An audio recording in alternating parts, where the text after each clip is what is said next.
Hey everybody, welcome back. I have, I think, a really good lesson for you today on the different types of rules of composition. We say rules because there are some guidelines that do help us to get things properly aligned for impact, and the most popular are, of course, the rule of thirds. I'm going to take this image that I made right here of this young man with a bow. It's called Young Bowman, and it did very well for me in competition. This is with the rule of thirds overlay. Now, it doesn't really seem to line up to our magic PowerPoints at all, but nevertheless, you know that it's a strong composition. So why is it that it doesn't line up? Well, there are the other, style of measurement for impact is Bacher's saddle. And this is how we work that one. Diagonally, we make a line from corner to corner, and then 90 degrees off. Let me get my drawing tool here. We're going to make another line, 90 degrees right here. Suddenly, we have a little bit of a stronger impact point, and then we'll do another one down here, and there is our Bacher's saddle. That is diagonally across the length of the image, and then intersecting at 90 degrees from either direction or both directions. In this case, you can see that it lines up really, really well with our impact points and almost follows the form of the composition. So this is our strong main point, but look how well these other elements line up. Okay, so that's Bacher's saddle. So it's another way to confirm your placement of your subject on your board. Here's an older self-portrait promo image I did back in 2009. It was really just a test shot. And though it's disliked by many of my friends and family, it is liked by art critics, oddly enough. But what I want to show you here is this is a strong diagonal composition. And if I place in my first line of thirds, okay, here's the thirds. Works pretty well, doesn't it? So there's the rule of thirds. We have here the strength of the images right in here in the face and the hand. Boom, right there. Counterpoint out here.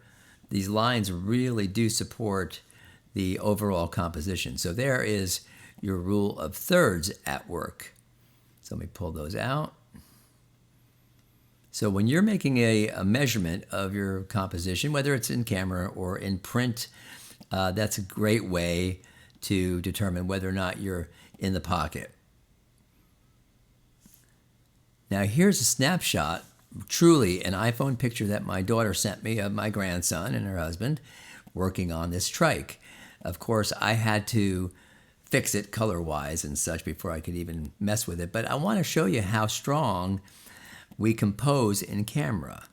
So here's a corrected, brighter, warmer image.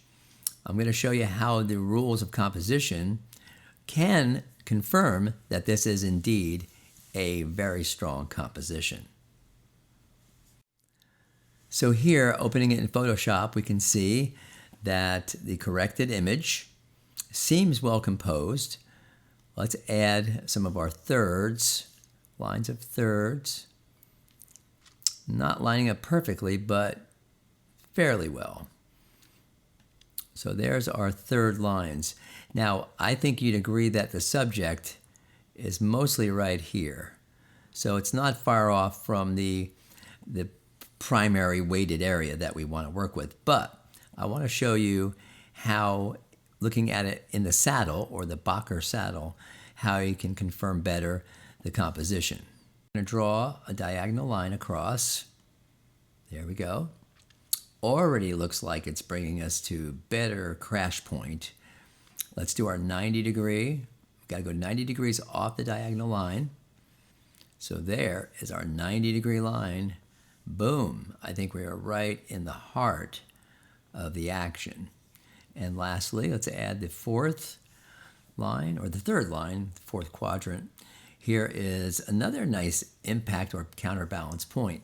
So this image in the Bacher's saddle conformation says this is indeed a strong composition. See that?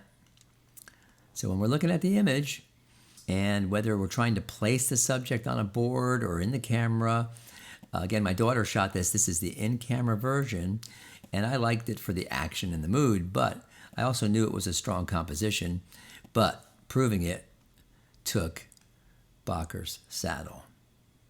Now, you got to keep in mind, not every image is going to loan itself to either rule.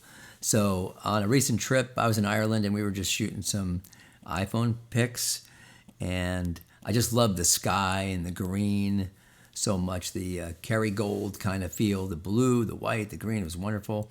But yet, the cows aren't exactly beautiful subjects. But I thought I'd take one anyway and just show you how maybe the composition might line up. Here is one of these candids, and I'm going to show you adding thirds.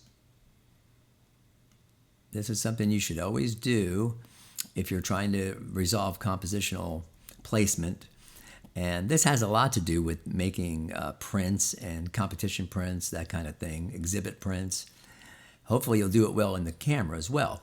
As you can see in the rule of thirds, nothing really hits us as a perfect impact point. Gets us close, but not quite. Let's take those off for a minute. And let's go to the Bacher saddle. So here, diagonally across, corner to corner, lengthwise, and then we're going to add the 90 degree right here, which is, this is what matters right here. So that's number one impact point, and there's our two, which really doesn't do anything but give us some leading lines, if you will. So this is better composed in Bacher's, but you could also decide perhaps to move the picture around to place it more strongly in the saddle. Let's blow it up a little bit perhaps, just to see if we can do something different with it. Okay, so we've blown it up. We can say the impact point is down here. Now, one of the things that I would like to point out with this and other portraits is that the subject is not always just the eyes or just the mask of the face, but sometimes it is an entire head and shoulders. In the case of two or more people, sometimes the sweet spot or the impact point is the combination of two heads. But see how we can use that rule to maybe improve our situation here. Let's look at one more thing. Now, lastly, I have a portrait here, a framed canvas, just a snapshot of it, one that I recently restored. And I just want to show you with a simple portrait like this, which almost feels centered, still can abide by the rules. This one, of course, would not do that well in thirds. You can almost imagine it where the hits are going to be. So let's add the Bacher's saddle. That is diagonally long-sided. Then impact happens at 90 degrees. So this is where the action really wants to happen. And he's looking this way, so he has a little extra room. So that kind of feels very right there. Lastly, our final leg right there gives us the lines. It kind of hits the right spots, but mostly it kind of assures you that you do have a strong composition. So that's Bacher's saddle on everything you shoot if you're trying to make it fall into a high impact portrait composition, or any composition for that matter.